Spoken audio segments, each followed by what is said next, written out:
In December 1564, Ivan IV, the first Tsar of Russia, threatened to abdicate and vanish along with a mysterious library containing knowledge that could be lost forever. His departure ushered in a dark era, where power and brutality intertwined.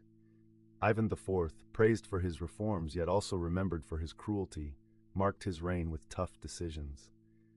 His exit from Moscow sent shockwaves through the populace, reflecting a tense atmosphere where loyalty was put to the test. Soon after, in January 1565, the people of Moscow pleaded for Ivan's return, and oddly enough, he agreed, but with one condition: absolute power. This was the dawn of the Oprichnina, an enforcement agency established by Ivan, where fear and brutality would spread across Russia. Karl Marx once described how power can dominate the human mind. Yet perhaps no one understood this better than Ivan IV during this dark period in history. The Oprichnina was not merely a military agency.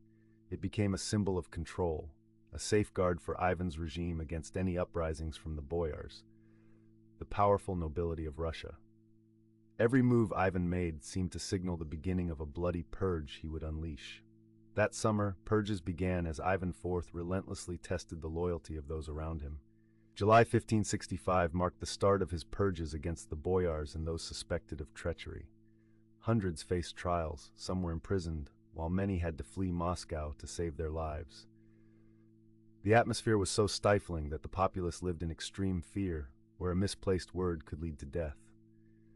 In August of that year, this brutality continued as Ivan dispatched his Oprichniki, his special forces, to carry out punitive missions.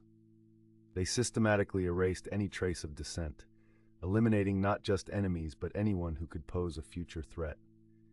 The boycotts and manhunts divided the Russian people, offering a strikingly different portrait of the Tsar they once revered. September saw the Oprichniki's presence more pronounced, and Ivan IV reveled in his power, while shadows of fear loomed over the populace.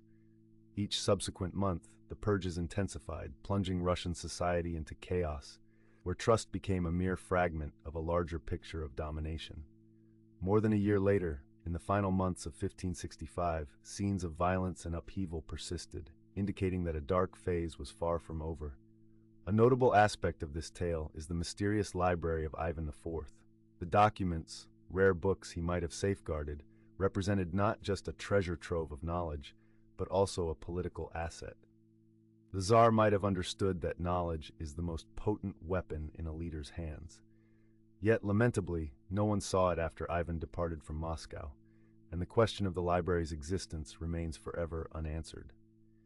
Is there anyone alive to recount what the library contained?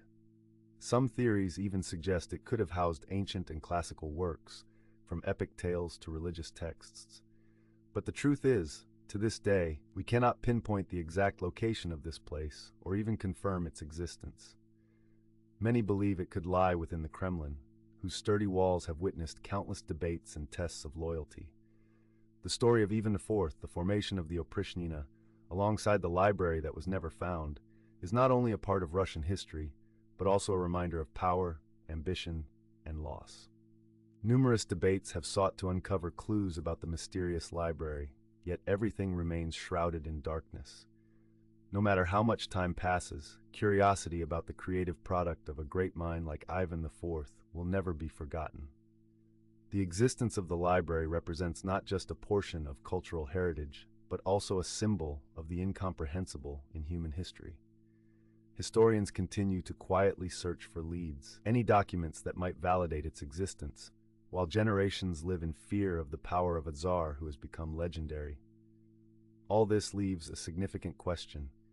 Will knowledge reclaim its value when it's no longer within reach?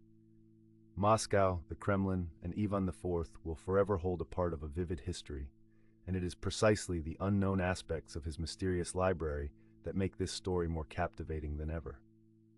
Among the forgotten pages, amid the tragic legacies of the dynasty, the lingering question remains: is there anything in that library still existing, waiting to be discovered?